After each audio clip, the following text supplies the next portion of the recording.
तो बच्चों, previous class में हम लोगों ने फॉर्मेशन ऑफ ऑक्टाहेड्रल कॉम्प्लेक्सेस को पढ़ा था और उसमें इनर ऑर्बिटल कॉम्प्लेक्सेस और आउटर ऑर्बिटल कॉम्प्लेक्सेस का कॉन्सेप्ट लिया था और हमने उसमें 4 प्रश्न का जवाब दिया था।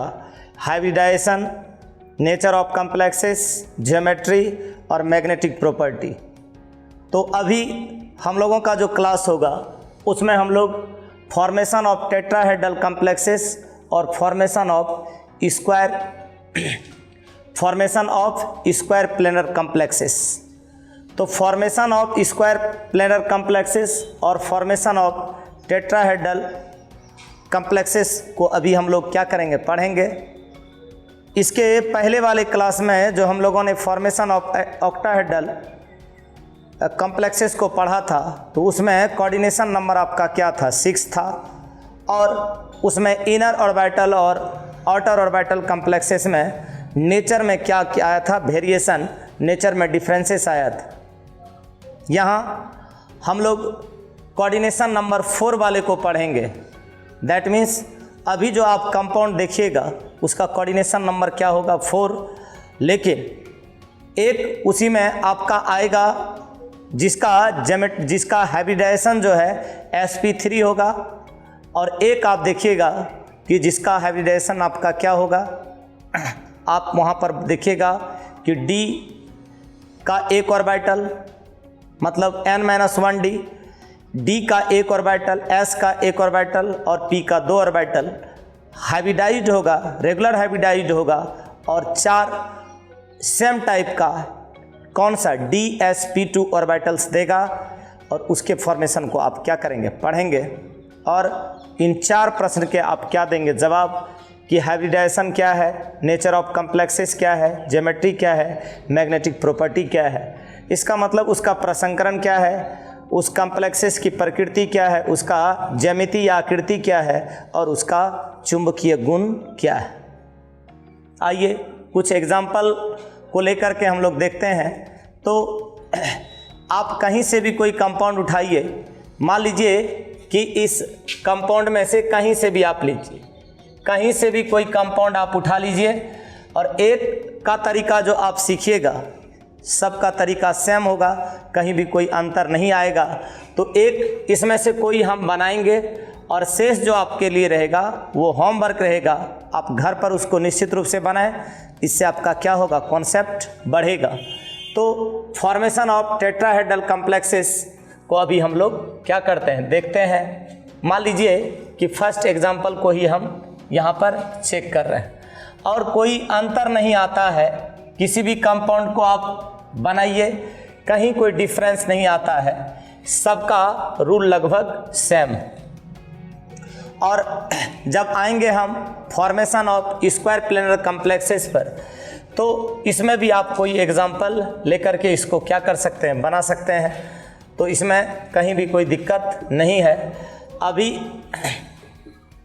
आप इसके फॉर्मेशन ऑफ टेट्राहेड्रल कॉम्प्लेक्सेस को क्या कीजिए, देखिए और इस 4 प्रश्न के आप जवाब दीजिए कि हाइब्रिडाइजेशन क्या है।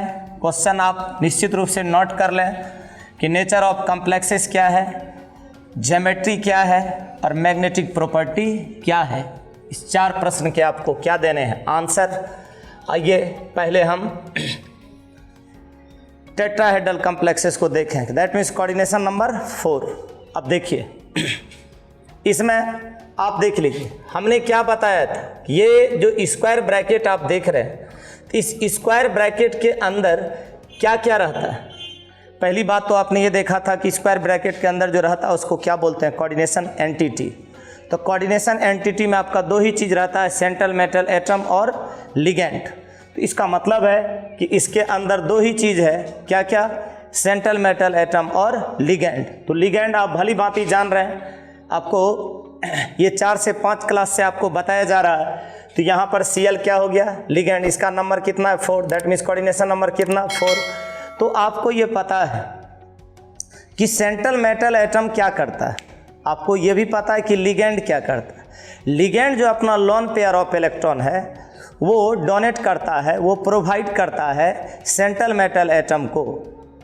और सेंट्रल मेटल एटम क्या करता है, उतना ऑर्बिटल हाइब्रिडाइज करके सेम एनर्जी वाला, इक्विवेलेंट एनर्जी वाला ऑर्बिटल प्रोवाइड करता है, वैकेंट ऑर्बिटल प्रोवाइड करता है, हाइब्रिड ऑर्बिटल प्रोवाइड करता है किसको, लिगेंड को, जिससे दोनों के बीच में आपका कौन सा बॉन्ड बनता है, सिग्मा बॉन्ड। अब आइए इसके स्ट्रक्चर पर चलें। आ जाइए, देखिए, आप देखिए सबसे पहले आपका क्या आ रहा है, निकेल लीजिए, निकेल, और निकेल का एटॉमिक नंबर कितना होता है, 28। तो आपको सब एलिमेंट का जितना भी ट्रांजिशन एलिमेंट था, डी ब्लॉक का एलिमेंट, आपको अक्सर उसका नाम और एटॉमिक नंबर आपको दे दिया गया था, आप उसको निश्चित रूप से पढ़ें। ये 28 आपको आउटर मोस्ट इलेक्ट्रॉनिक कॉन्फ़िगरेशन करना है। आउटर मोस्ट इलेक्ट्रॉनिक कॉन्फ़िगरेशन कीजिएगा तो फर्स्ट ऑफ ऑल आप एनर्जी वाइज करते हैं और देन आप क्या करते हैं, देन आप करते हैं ऑर्बिट वाइज। तो जब आप एनर्जी वाइज के बाद ऑर्बिट वाइज पर आइएगा तो स्वाभाविक है कि 3D क्या आ जाएगा पहले, ऑर्बिट वाइज में 3D क्या आ जाएगा पहले, और एनर्जी वाइज में 3D क्या रहेगा बाद में। तो 3D रहेगा, और आपको ये भी पता है कि इसमें कितना ऑर्बिटल हो सकता है, बताइए 3D में कितना ऑर्बिटल होगा। D के लिए L का वैल्यू कितना होता है, 2। तो D के लिए L का वैल्यू 2 होता है। नंबर ऑफ ऑर्बिटल का फॉर्मूला क्या होता है, 12 + 1, तो कितना हो जाएगा, नंबर ऑफ ऑर्बिटल 5। कई एक क्लास में आपने इसको पढ़ चुका है। तो यहाँ से आप नंबर ऑफ ऑर्बिटल बना लीजिए 5, नंबर ऑफ ऑर्बिटल 5 बना लिए। और आप समझिए कि इलेक्ट्रॉनिक कॉन्फ़िगरेशन किए होंगे तो 4s2 और 3D क्या आया होगा, 8। और ये तो एनर्जी वाइज है। ऑर्बिट वाइज में जब आए होंगे तो 3D 8 और 4s2 ये आया होगा। तो इसका आप कर रहे हैं, इसका मतलब इसमें कितना इलेक्ट्रॉन है, 8। और इसके बाद कौन सा ऑर्बिटल आ रहा है, 4s। s में कितना ऑर्बिटल होगा, 1। इसके बाद ऑर्बिटल कौन सा आ सकता है, तो 4p। और p में कितना नंबर ऑफ ऑर्बिटल, तो p में 3, p में 3 ये ऑर्बिटल है। और ये निकेल का आप इलेक्ट्रॉनिक कॉन्फ़िगरेशन कीजिएगा ग्राउंड स्टेट में। इसको आप किस में देख रहे हैं, ग्राउंड स्टेट में। Ground state that means normal state, that means lowest energy level. उसमें अगर आप देखते हैं भूमिज अवस्था में, अगर आप देखते हैं ग्राउंड स्टेट में, तो आपने होन रूल से क्या सीखा है, होन रूल से आपने सीखा है कि फर्स्टली क्या होता है, स्पिन अप पैरेलल, और देन क्या होता है, स्पिन डाउन, ताकि आपको 3 चीज़ प्राप्त होता है, मैक्सिमम मल्टीप्लिसिटी, लोअर ये हो गया महत्तम ऊर्जा, न्यूनतम महत्तम, अधिकतम चक्रण गुणज। तो अधिकतम चक्रण गुणज आप लेते हैं, मैक्सिमम मल्टीप्लिसिटी होना चाहिए, लोएस्ट एनर्जी होना चाहिए, ये सब चीज़ आपको क्या करना है, देखना है, और मैक्सिमम स्टेबिलिटी होना चाहिए। होन रूल में हम ये क्या देखते हैं, होन रूल में हम देखते हैं कि आपको इस प्रकार से इसका पैरेलल कॉम्बिनेशन करना है कि मैक्सिमम मल्टीप्लिसिटी आपको हो, लोएस्ट एनर्जी आपको हो, और मैक्सिमम स्टेबिलिटी हो। तो ये होन रूल से हम लोग करते हैं। और फर्स्टली स्पिन अप पैरेलल, और then spin down parallel, then antiparallel. तो देखिए 8 इलेक्ट्रॉन है, तो देखिए 5 ऑर्बिटल है। फर्स्टली हम कैसे चलेंगे, parallel spin up spin up spin up spin up, ये 5th इलेक्ट्रॉन हो गया।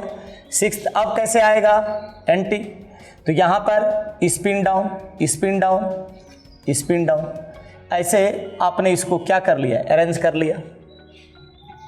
अब यहाँ से आप क्या देखिए, यहाँ से आप देखिए 8 इलेक्ट्रॉन इसका हमने क्या किया, अरेंज किया।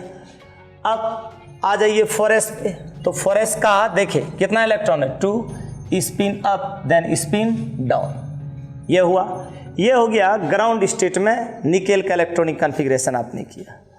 और अब थोड़ा सा आ जाइए एक्साइटेड स्टेट पे, तो आपको निकालना पड़ेगा इसका ON, और इसका ON क्लियर दिख रहा है, इसका ON क्लियर दिख रहा है। हमने क्या बताया था, charge present on polyatomic ion represent its oxidation number.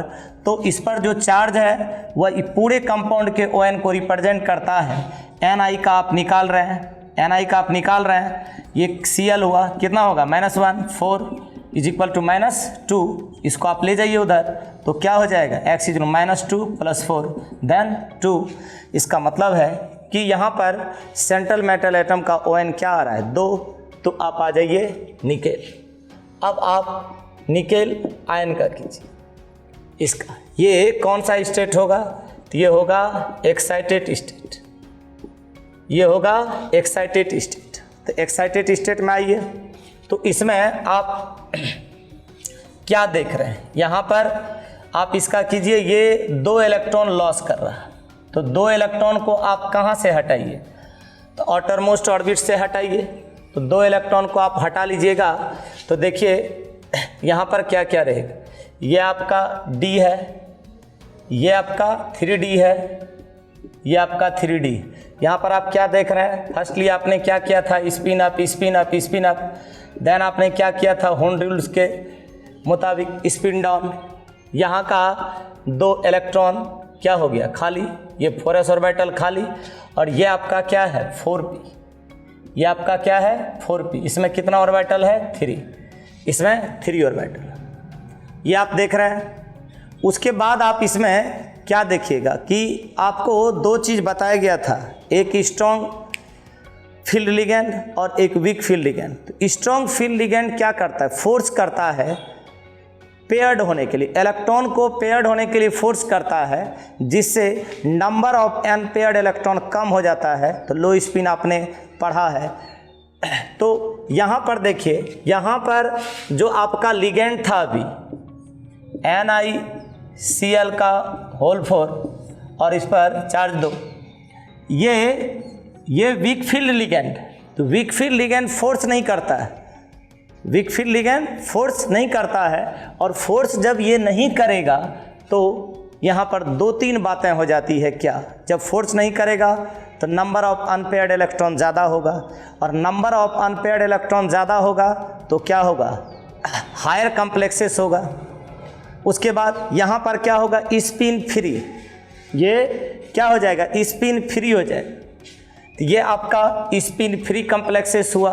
उसके बाद क्या होगा कि ये आपका यहाँ से जो मैग्नेटिक मोमेंट है, जो म्यू आप निकालते हैं, मैग्नेटिक मोमेंट का मान क्या होगा ज़्यादा, तो हायर हो गया, स्पिन फ्री तो हुआ ही। और ये ऑर्बिटल में आएगा नहीं, लिगेंड इसको देगा नहीं, तो क्या हो जाएगा आउटर। तो इसको आप 3 नाम से पुकार रहे हैं, क्या क्या, आउटर ऑर्बिटल कॉम्प्लेक्सेस। क्या हो जाएगा, लो, यहाँ पर लो नहीं हो सकता है, क्या होगा हाई। तो ये हाई कॉम्प्लेक्सेस हुआ, हायर कॉम्प्लेक्सेस हुआ। और क्या बोलेंगे, spin free, spin free complexes. तो अब आप इसका कीजिए, जो आपके पास कंपाउंड है इसको जब लीजिएगा, तो अभी आपको तुरंत ये बताया गया था कि इसका कोऑर्डिनेशन नंबर 4 है।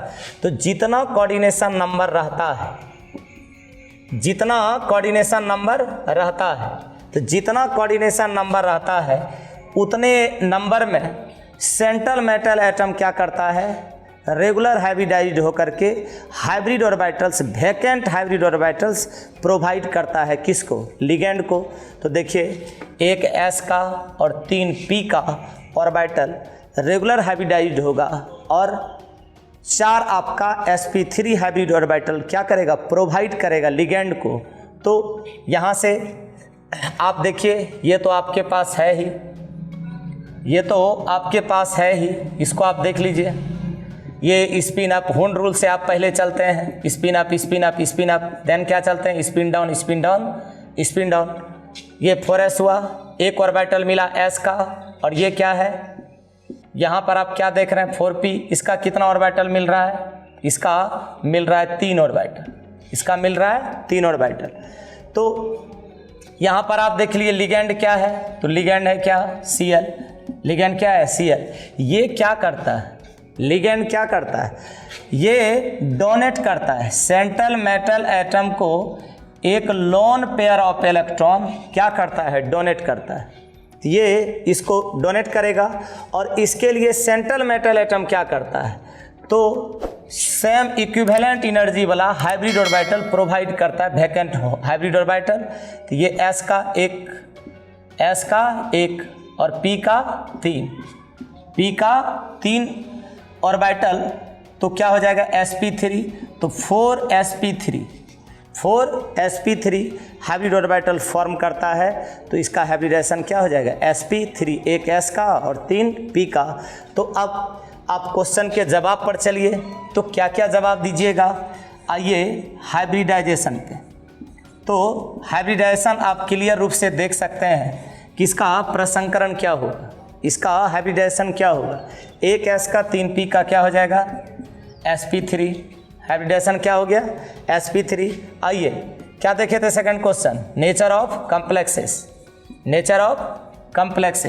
तो नेचर ऑफ कम्प्लेक्सेस में आपने क्या देखा, आउटर की इनर। तो अभी जो लिगेंड था वो लिगेंड क्या था, वीक, वो फोर्स नहीं किया, तो ये हो गया स्पिन फ्री। दैट मीन्स आपने ऑर्बिटल बाहर का लिया, तो ये क्या हो जाएगा outer orbital complexes, outer orbital complexes. तो ये आउटर ऑर्बिटल कम्प्लेक्सेस हो गया, ये आप देख रहे हैं आउटर ऑर्बिटल कम्प्लेक्सेस। चलिए ज्योमेट्री देखिए, तो आप ज्योमेट्री जो इसका देखिएगा, ज्यामिति जो इसका देखिएगा, इसका जो आकृति आप देखिएगा, तो एक s का 3 p का, दैट मीन्स टेट्राहेड्रल, ये क्या हो गया चतुष्फल किया, ये हो गया आपका चतुष्फल किया। ये उसके बाद आप आते हैं मैग्नेटिक नेचर पे, मैग्नेटिक प्रॉपर्टी पे। तो मैग्नेटिक प्रॉपर्टी के लिए आपको क्या देखना पड़ता है, आपको देखना पड़ता है number of unpaired electron, number of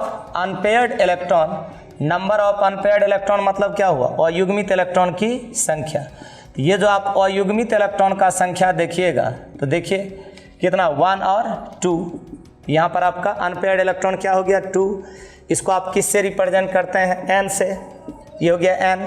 उसके बाद आप क्या निकालिएगा मैग्नेटिक मोमेंट को हिंदी में क्या बोलते हैं चुंबकीय आघूर्ण। रिप्रेजेंट किस चीज़ से करते हैं, म्यू से या म्यू बी से। इसका फार्मूला क्या होता है, square root of n into n+2 bm is for क्या हुआ बोर मैग्नेटन।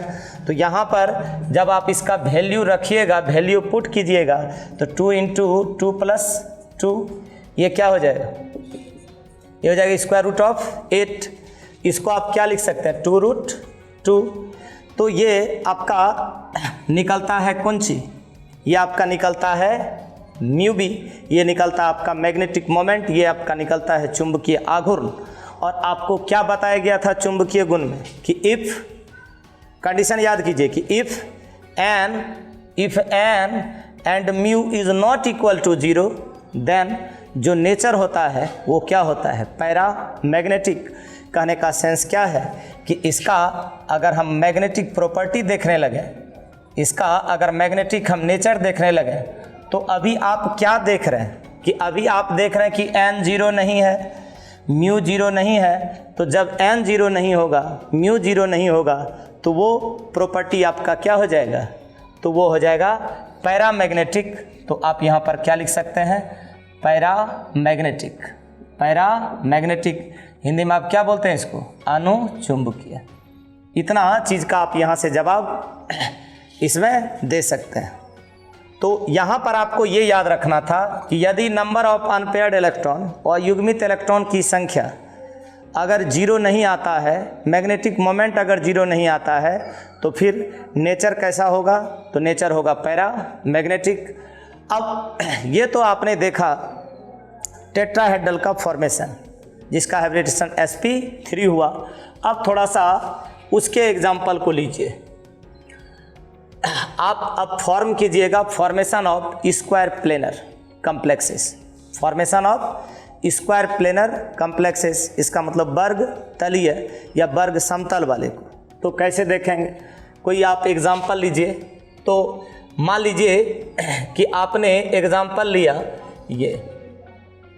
ये आपने एग्जाम्पल लिया, कोऑर्डिनेशन नंबर तो 4 ही होगा, कोऑर्डिनेशन नंबर क्या होगा 4। ये आपने कोई एग्जाम्पल लिया, तो देखिए जो सिस्टम अभी आपने सीखा है उसी सिस्टम से टोटल चीज़ को चलिए। तो अभी आप क्या देख रहे हैं, आ जाइए ग्राउंड स्टेट पे। जो चीज़ आपने किया है वही चीज़ आप कीजिए। इस कंपाउंड को आपने लिया तो बताइए इसका सेंट्रल मेटल एटम क्या है, Cu। तो क्या फ़र्क पड़ेगा इस पर, तो फ़र्क ये आपका Cu एटॉमिक नंबर 29, कौन सा स्टेट है, ये ग्राउंड स्टेट, ये ग्राउंड स्टेट है, भूमिज अवस्था नॉर्मल स्टेट। कितना इलेक्ट्रॉन है, 9। ये आपने कितना का किया था, 8। फिर क्या आ जाएगा, स्पिन डाउन। लास्ट में आपका 4s में कितना इलेक्ट्रॉन है, 2। ये आइए फिर आइएगा एक्साइटेड स्टेट में, तो यहाँ पर आपका क्या है, कॉपर। ON आप देख लीजिए क्या बताए थे, बार बार एक ही चीज़ बता रहे हैं कि charge present on poly atomic ion represent its oxidation number. तो यदि न्यूट्रल लिगेंड रहता है, अभी जो आप कंपाउंड जहाँ पर बना रहे हैं तो आप कॉपर को लेके बना रहे हैं, ये NH3 है, ये न्यूट्रल लिगेंड, और इस पर जो चार्ज होगा वही इस सेंट्रल मेटल एटम का क्या हो जाएगा, ON। चूँकि न्यूट्रल लिगेंड जो रहता है उसका ON क्या होता है, 0। तो अभी क्या हो जाएगा, Cu का ON 2। आइए इसको अब लेके चलते हैं एक्साइटेड स्टेट में। आइए लास्ट से आपका कितना इलेक्ट्रॉन जाएगा, 2। जब इससे 2 इलेक्ट्रॉन चल जाएगा तो एक आपका यहाँ पर रह जाएगा। अब यहाँ पर आप क्या देखते हैं, यहाँ पर आप ये देखते हैं कि जो लिगेंड आपके पास है वो स्ट्रॉन्ग है, और स्ट्रॉन्ग लिगेंड होता है, जो स्ट्रॉन्ग फील्ड लिगेंड होता है, वो क्या करता है, वो फोर्स करता है। ये फोर्स करता है ये अनपेयर्ड इलेक्ट्रॉन को, ये जो अनपेयर्ड इलेक्ट्रॉन है इसको शिफ्ट होने के लिए, इसको पेयर्ड होने के लिए इसको फोर्स करेगा। लेकिन आप यहाँ पर ये भी देखते हैं कि इसके पास एक ही इलेक्ट्रॉन है, और एक ऑर्बिटल में आपने हुंड के महत्तम गुणज नियम मतलब मैक्सिमम मल्टीप्लिसिटी वाला जो रूल पढ़ा है, और पॉली का अपवर्जन सिद्धांत मतलब पॉलीज एक्सक्लूजन प्रिंसिपल के कंक्लूजन से। तो according to the conclusion of Pauli's exclusion principle and the Hund's rule हमने क्या सीखा है, हमने सीखा है कि एक ऑर्बिटल में मैक्सिमम 2 ही इलेक्ट्रॉन रह सकते हैं, जिसका स्पिन जो होता है वह क्या होता है, विपरीत होता है। तो यहाँ से आप इसको शिफ्ट कर दीजिए, लास्ट वाले ऑर्बिटल में इस इलेक्ट्रॉन को क्या कर दीजिए, शिफ्ट है। देखिए ये इसको यहाँ पर हमने क्या कर दिया, शिफ्ट। अगर इस इलेक्ट्रॉन को हम यहाँ पर शिफ्ट करते हैं तो फिर ये वाला जो लिगेंड है, ये लिगेंड यहाँ आ जाएगा। तो यहाँ पर आप ये देख सकते हैं कि ये जो NH3 है, अभी लिगेंड कौन सा है, NH3, इसको डोनेट करेगा। अभी लिगेंड आपका क्या है, NH3, लिगेंड आपका क्या है, NH3। तो ये आपका लिगेंड है, 1 2 3 और 1 4, यहाँ पर भी लिगेंड आपका क्या होगा, NH3।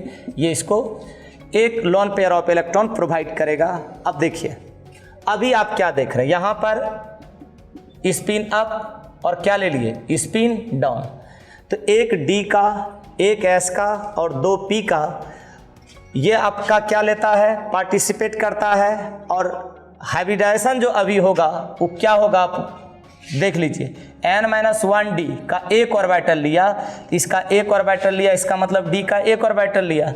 आ जाइए S का भी कितना लिया, 1, P का कितना लिया, 2, और ऐसे ऐसे इक्विवेलेंट एनर्जी वाले सेम ऑर्बिटल को दिया लिगेंड को। नेचर ऑफ कॉम्प्लेक्सेस क्या देखते हैं बताइए, इनर हुआ कि आउटर, तो निश्चित रूप से क्या हुआ, इनर। तो यहाँ पर आप क्या दे दीजिएगा, इनर। ये हो गया आपका इनर ऑर्बिटल कॉम्प्लेक्सेस। आ जाइए ज्योमेट्री पे, तो अभी आप क्या देख रहे हैं, D का 1, S का 1, P का 2। तो इसका जो ज्योमेट्री होगा वो कैसा होगा, निश्चित रूप से वो क्या होगा, स्क्वायर प्लेनर हो जाएगा, स्क्वायर प्लेनर। स्क्वायर प्लेनर को आप हिंदी में क्या बोलते हैं, वर्ग समतल। आ जाइए मैग्नेटिक नेचर पे, तो नंबर ऑफ अनपेयर्ड इलेक्ट्रॉन पे फिर चलिए, अयुग्मित electron, number of unpaired electron. तो अभी आप क्या देखते हैं, N आपके पास कितना है, देखिए इसमें सब पेयर्ड, इसमें सब पेयर्ड। यहाँ देख ली नंबर ऑफ अनपेयर्ड इलेक्ट्रॉन 1 है, तो नंबर ऑफ अनपेयर्ड इलेक्ट्रॉन 1 हो गया। निकालिएगा मैग्नेटिक मोमेंट, मैग्नेटिक मोमेंट निकालिएगा, तभी वैल्यू कितना रखिएगा, 1। यहाँ पर कितना रखेंगे, 1। ये क्या हो जाएगी, स्क्वायर रूट ऑफ 3। तो ये क्या हो जाएगा, आप इसके मान को रख सकते हैं 1.73205। ये हो जाएगा बोर मैग्नेटन।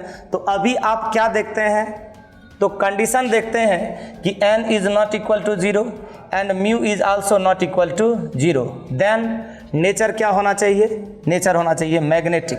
तो मैग्नेटिक नेचर कैसा होना चाहिए? निश्चित रूप से पैरामैग्नेटिक, अनुचुंबकीय। तो अभी आप क्या देख रहे थे? अभी आप फॉर्मेशन ऑफ टेट्राहेड्रल कॉम्प्लेक्सेस और स्क्वायर प्लेनर कॉम्प्लेक्सेस को देख रहे थे। इसके प्रीवियस क्लास में हमने क्या देखा था? Formation of octahedral complexes. तो कल का जो क्लास होगा, नेक्स्ट क्लास होगा, तो नोमेनक्लेचर, एक दो नोमेनक्लेचर सीखेंगे, EN, CN, ON का कॉन्सेप्ट लेंगे और फिर आइए आपका कोऑर्डिनेशन कंपाउंड का जो नोमेनक्लेचर है ये क्या हो जाएगा? ओवर। फिर हम लोग एलिसाइक्लिक पर या और कितने भी बहुत सारे टेक्निकल पॉइंट है जिसको हम लोग नेक्स्ट क्लास में सीखेंगे। अभी के लिए इतना ही, धन्यवाद।